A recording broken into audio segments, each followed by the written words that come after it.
Conheça o Cotai Project.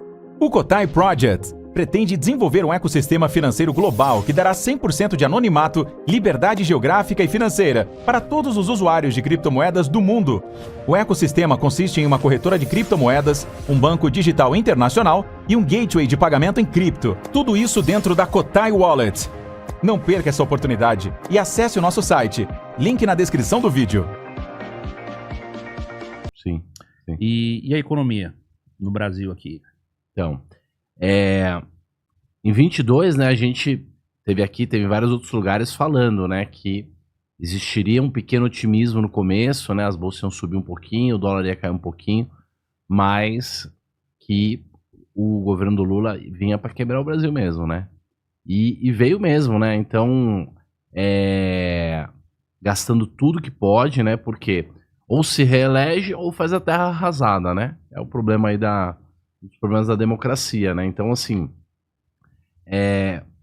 ele sabe que pode ser o último governo dele, então, primeiro, dando um monte de benefícios para os próprios amigos, né? Empresários, podendo comprar empresas aí muito barato, setores, esses precatórios, né? Que eles pagaram muitos precatórios, são dívidas do governo com impostos e tal, que são comprados com desconto muito grande, você compra por 10% do valor, aí o governo vai lá e paga esse precatório, entendeu? E tudo isso veio fazendo com que desde 23 o governo não conseguisse cumprir o orçamento, fazer um rombo, então ele veio com esse buraco no orçamento desde 23, 24, 25, a economia muito pior esse ano de 25, 24 veio bem melhor, e agora o Brasil está quebrado. E agora com o IOF tendo sido cancelado, primeiro derrubou no Congresso e agora o Alexandre de Moraes suspendeu, né, os dois, tanto o do governo federal quanto do Congresso, para tentar fazer aí um acordo. Enquanto cada dia que passa que o governo federal, que o Lula não consegue aumentar a sua receita, o buraco vai aumentando. Então, eles têm problema, inclusive, por exemplo, nos Correios não tem mais papel higiênico, entendeu? Então, assim, tá faltando dinheiro mesmo, para valer. E saiu na capa da The Economist, né? O Lula dizendo que o Lula é o homem Nowhere Man, né? Pra quem não pegou a referência, essa é uma música dos Beatles, né? O Nowhere Man, que é o homem que não tava em lugar nenhum, que ele nunca tava em lugar nenhum. Então, Nowhere Man quer dizer que o Lula, ele é mal visto no próprio país e ele é sem noção para tentar fazer coisas geopolíticas aí da qual ele não tem nenhuma autoridade, nenhuma autonomia, nenhuma força, nenhum poder, para tentar ver se ele tem alguma relevância global, né? Mas é um anão global, né? Um anão e está sendo ridicularizado no mundo todo, né? Então tudo isso vem convergindo para uma situação econômica brasileira terrível, assim. A gente já tem projeções que a gente já não consegue mais pagar as contas e poderíamos ter um risco de um shutdown mesmo. Então, meio que agora o governo atual está numa espécie de corner, né? E corre o risco até de precisar ou pedalar, né? Então, por exemplo, pode fazer dívidas com bancos, porque só vai ter receita lá em 26, 27, mas pode também ter que cortar a despesa. Que é o que deveria ter feito desde o primeiro dia, né? Tem que cortar Se tivesse cortado despesa, mas aí a promessa é essa, né? Então eles querem fazer uma guerra dessa coisa de taxar os ricos, né? É uma hipocrisia. Então é um plano, está acontecendo uma tempestade perfeita aí.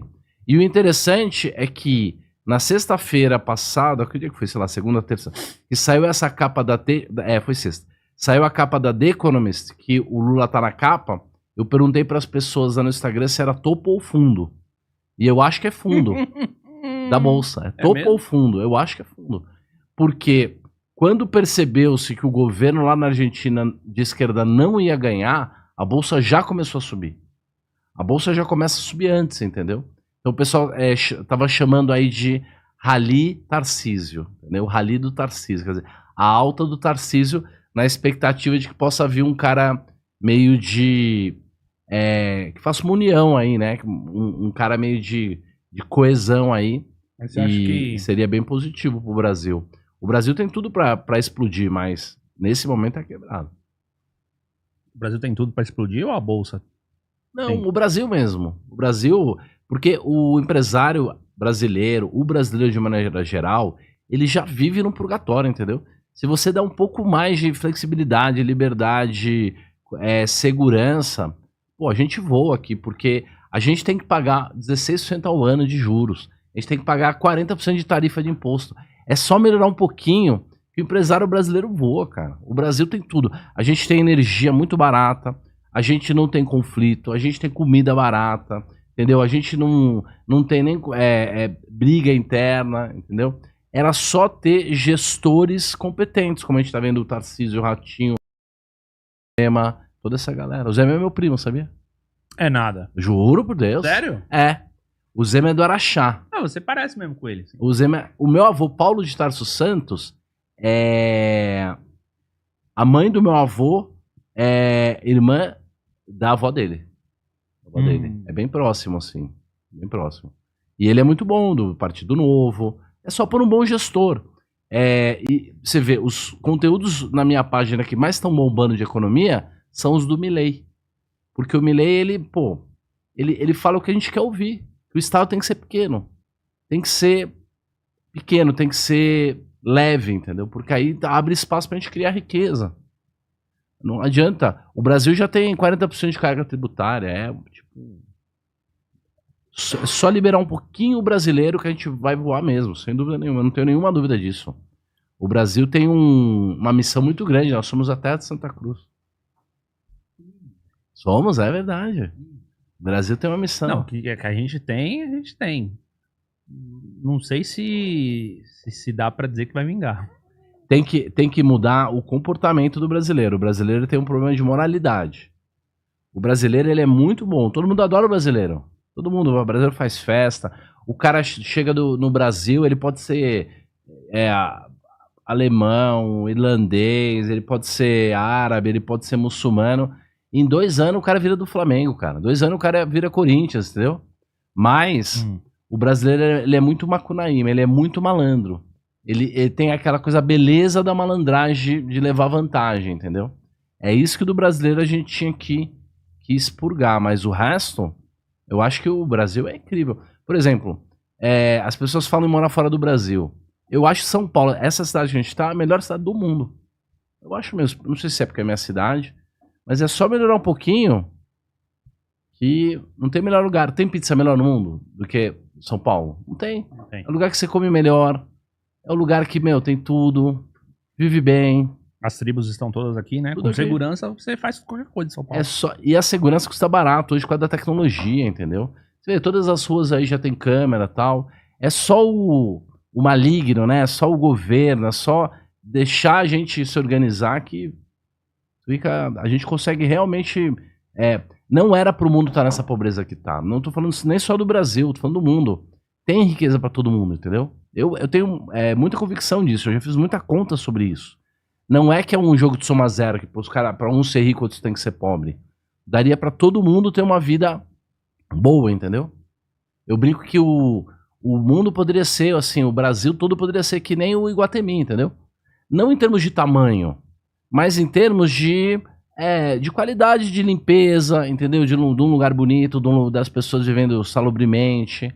É 100% possível. 100%. E esses lugares são pobres e não geram riqueza. Era só ter comércio lá dentro mesmo. Cada um tá fazendo coisas que geram riqueza entre um e outro, que aquele lugar ia ser rico. Aquela favela no Rio com aquela vista, cara. É um absurdo. Imagina se fossem apartamentos bons, bem feitinhos, no mesmo tamanho, no mesmo lugar. Entendeu? Imagina como não seria, né? Como não será. Eu acho que a gente consegue melhorar. Eu acho que a informação descentralizada e difundida e diluída vai fazer os estados quebrar e porque o estado deixou de ter utilidade.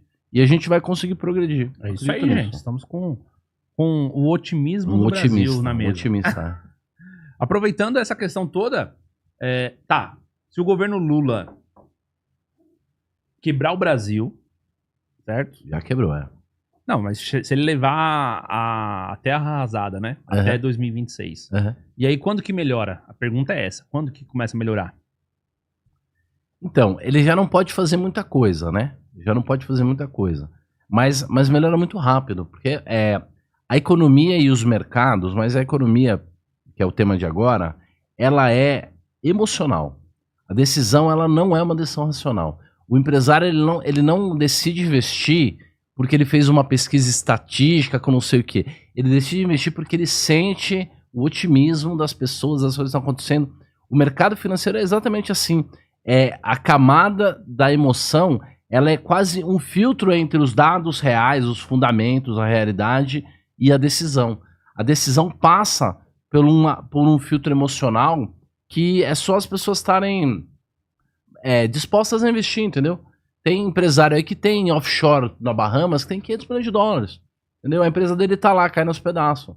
No dia que ele sentir que ele pode comprar uma máquina, fazer isso, fazer aquilo, pô, vai faltar gente para trabalhar. E melhorar os Bolsa Família no sentido de realmente ser um aplicativo de incentivo, entendeu? Bolsa Família tinha que ser uma coisa de incentivo, de você falar, ó, para você receber esse mês, então você vai ter que fazer tal coisa, seu filho tem que estar assim, assado. Já tem tecnologia para isso. Tá. Já tem. Entendi. Olha, eu tava aqui o Milton Neves, né, lá embaixo, a gente tava conversando. Uhum. Milton Neves, ele tem empresas lá nos Estados Unidos também e tal. Sim. E imóveis, principalmente. E eu tava conversando com o segurança dele. O segurança dele disse que ele chegou, ele também faz parte de alguns grupos e tal. Chegou em Nova York, ele foi pra uma reunião. Não sei quem ele tava representando exatamente. Mas ele é tipo, não é um segurança, tipo assim, é tipo um assessor pessoal. Sim, que cuida da segurança, mas cuida da agenda, dos compromissos e tal. De um monte de gente. Aí ele chegou lá em Nova York. Aí na hora que ele chegou em Nova York, a reunião era no outro dia. E o cara simplesmente falou assim, ó, todos os negócios com o Brasil estão suspensos. Todos. Por quê? Porque insegurança jurídica. Não se investe mais no Brasil. A gente não sabe se vale a pena. Não sabe se o Brasil vai respeitar. Tipo assim, a legislação brasileira é muito burocrática. Sim. Entendeu? Então, assim, tem muitos negócios que são revertidos na justiça. Então, não sabe se vai pra frente ou não. E aí, eu não sei qual que era a natureza do negócio, mas era papo de bilhão. Sim. Ali naquela conversa. Papo de bilhão. E mais assim, ao mesmo tempo que tava o Brasil, tava a Argentina, tava o Uruguai.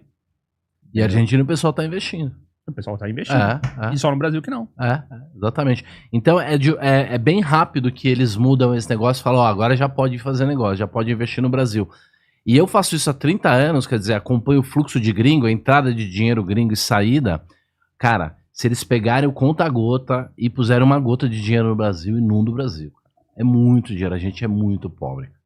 Se pegar uma empresa gringa dessa, duas dessas grandonas, dá a Bolsa do Brasil toda.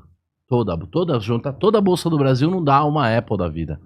Então, é um pouquinho de dinheiro, inunda o Brasil de dinheiro, as empresas conseguem fazer IPO, conseguem contratar, e assim, eu acredito inclusive que os empresários, né, isso, você vê a história como um todo, eles meio que incentivam governos revolucionários entrarem meio para dar uma quebrada no país, para eles financiarem o Estado e também depois comprarem de volta com as privatizações, com as empresas quebradas. Sabe uma coisa meio maquiavélica de falar, não, vamos deixar o populista entrar aí e tal, o comunista, e aí vamos quebrar o Brasil e a gente compra de volta. Porque o Brasil tá ficando bem barato, tá bem barato, assim. Empresas pequenas, que a gente chama de small caps, e cara, que é Kepler Weber, empresa que já valeu bilhões. Que o Brasil, ele tá tão mal nos últimos anos que as empresas já estão sendo chamadas de small caps, empresas pequenas. Esse índice de small caps, que é o Small 11, já caiu 70%, 80%. Então o Ibovespa tá lá, 140 mil, 138 mil, tal, não sai. Agora começou a andar. Desde sexta-feira passada para cá já subiu uns 5%. Parece que era fundo mesmo. Mas esse índice já caiu 70%, tá largado lá. Tem empresa com 20, 30% de margem de lucro que tá lá sendo negociada a 30% do valor. Tem construtora de São Paulo, que tem terreno, land bank gigante em São Paulo, que você compra ela por um pouco mais do que ela tem no caixa. Ela tem o dinheiro no caixa. É o que ela tá valendo na bolsa. Então, assim, quem souber de novo fazer bons negócios, vai se dar muito bem. E aí, os alunos que assistem nossos vídeos, meio do professor Faca, eles acham uma incoerência. Porque a gente fala, vai ter um crash, e ao mesmo tempo a gente tá falando que vai ter uma alta na Bolsa Brasileira, que tá começando um ciclo de Brasil e tal. São duas coisas que estão acontecendo em paralelo, entendeu? Uma coisa pode anular a outra. A gente pode ter uma crise, mas depois o Brasil pode continuar subindo. Não, eu tô esperando o crash do Bitcoin que você falou, velho. Vai acontecer.